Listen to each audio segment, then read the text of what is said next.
Special Faith Journal Forum, where we're taping on location with Dr. Subramanian Swamy, who's an expert in economy. Also, he's a member of the Janata Party. He's the president of the Janata Party in India, former cabinet member in India, and also the author of the book Hindus Under Siege. We're going to have a discussion about Hinduism, India, relations with China, and other wide-ranging issues related to the great subcontinent. Welcome, Dr. Swamy. Thank you very much. My first question for you relates to the subject that we tend to see the most here in the West, and that is the matter of the caste system, the reverberations of the caste system in India. Could you describe for me where we stand with relation to the caste system? Well, the caste system was originally not designed as a mutually antagonistic groupings. It was not even connected with birth. It's one of the retrogressions that caste has been connected to birth. The sages in their discussion on why the caste system should be created had said that there were four sources of power in a society: knowledge, wealth, weapons, and land. And this should be not in any one hand. In fact, not more than one should be in the hands of one person. Mm-hmm. So therefore, if you were pursued knowledge, and you are a seller of knowledge, or you are a teacher of knowledge, then you shouldn't have any wealth, you shouldn't have any weapons, you shouldn't have any land. And the society should give you donations so that you could live. And that's how our preachers and our sannyasis, our religious preceptors, etc., they lived in society, taught people, but their donations came from the public. If you were owner of the weapons, then you were the king, but you couldn't make policy. For policy, you had to go with people in knowledge. And same thing with wealth and land. So now this connection has to break. Now what you're asking a question is, what about today? Yes. Today, it is melting. The caste divisions are melting. There are intercaste marriages.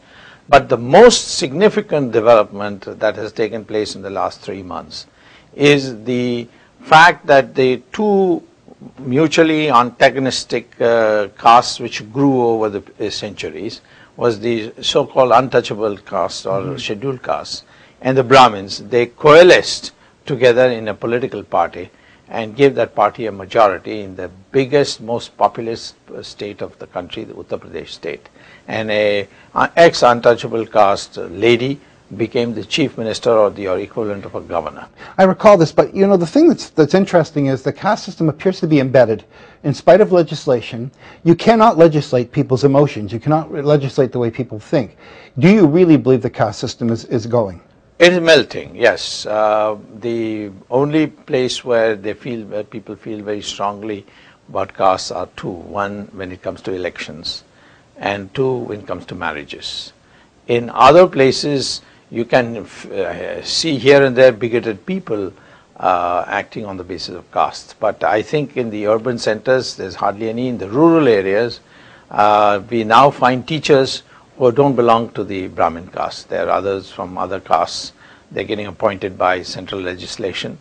And naturally, therefore, the melting process is going on. How fast it'll go towards the end, I can't say, but it's quite clear that caste has become irrelevant. You know, you've written this book, Hindus Under Siege, and we tend in the West to think of the caste system as being endemic to the Hindu religion. Yeah. Explain that first, please. Well, first of all, our religious scriptures are divided into two parts. One, which is revealed knowledge, which you can't amend, and the Vedas come in that.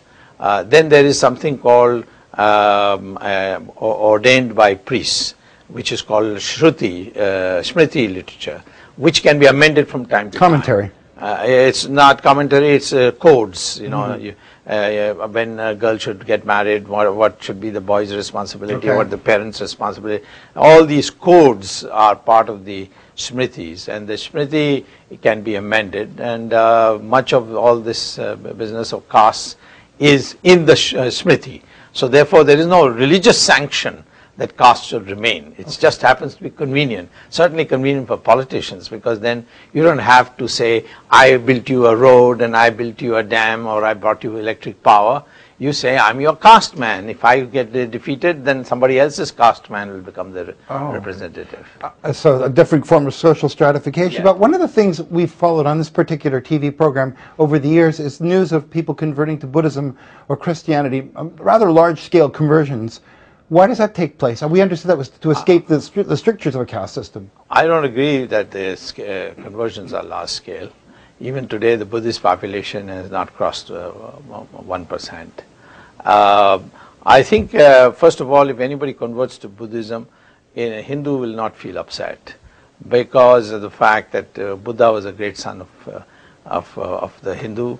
He was the incarnation of Vishnu, and all that he preached was a reform of Hinduism, which most of us accept today.